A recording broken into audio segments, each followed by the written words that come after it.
কৃষ্ণ ও অর্জুন ছিলেন অভিন্ন হৃদয় বন্ধু, তবে তার সঙ্গে সখা পার্থকে সবসময় সঠিক পথে চালনা করতেন শ্রীকৃষ্ণ।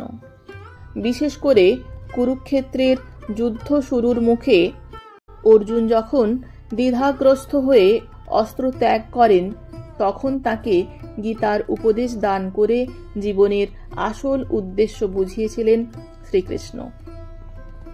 কৃষ্ণ ছিলেন সেই গুরু যিনি শিষ্যের কঠিন সময়ে তাকে ত্যাগ করে যান না।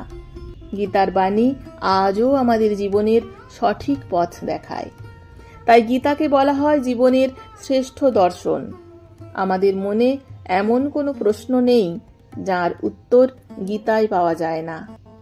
মহাভারতে অর্জুনকে গীতার জ্ঞান দেওয়ার সময় অর্জুন বলেন যে আমরা নিজেরাই নিজেদের সবচেয়ে ভালো চিনি। এই পৃথিবীর অন্য কেউ এর থেকে ভালো আমাদের চিনতে পারে না। আমরা নিজেদের সম্পর্কে যতটা জানি তা আর কেউ জানে না।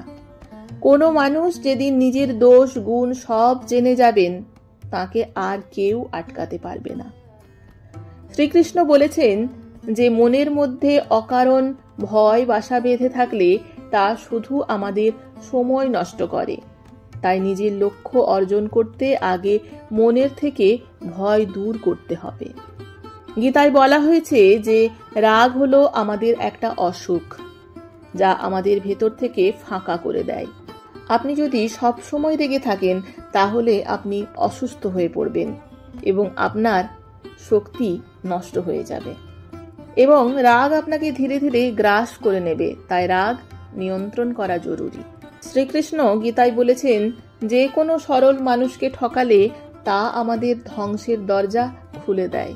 প্রথমে ওই ব্যক্তি নিজের জয় উপভোগ করেন, কিন্তু ধীরে ধীরে তার সঙ্গে এমন কিছু ঘটতে থাকে যা তার পতন অবশ্যম্ভাবী করে তোলে। শ্রীকৃষ্ণ আরও বলেছেন যে জীবনে বন্ধু থাকা জরুরি, কিন্তু একা হয়ে যাওয়ার ভয়ে কখনো কোনো ভুল মানুষের সঙ্গে বন্ধুত্ব করা উচিত নয়। ভুল মানুষের সঙ্গে বন্ধুত্ব করলে তার পরিণাম কখনো ভালো হয় না। এই ছিল শ্রীকৃষ্ণের কিছু উপদেশ। ভিডিওটি কেমন লাগলো অবশ্যই মতামত জানাতে ভুলবেন না। যদি চ্যানেলে নতুন হয়ে থাকেন, চ্যানেলটি সাবস্ক্রাইব করে পরিবারের সদস্য হয়ে যাবেন। আর যারা আমার পুরানো বন্ধু, তাদেরকে আমার শতকোটি প্রণাম রইল।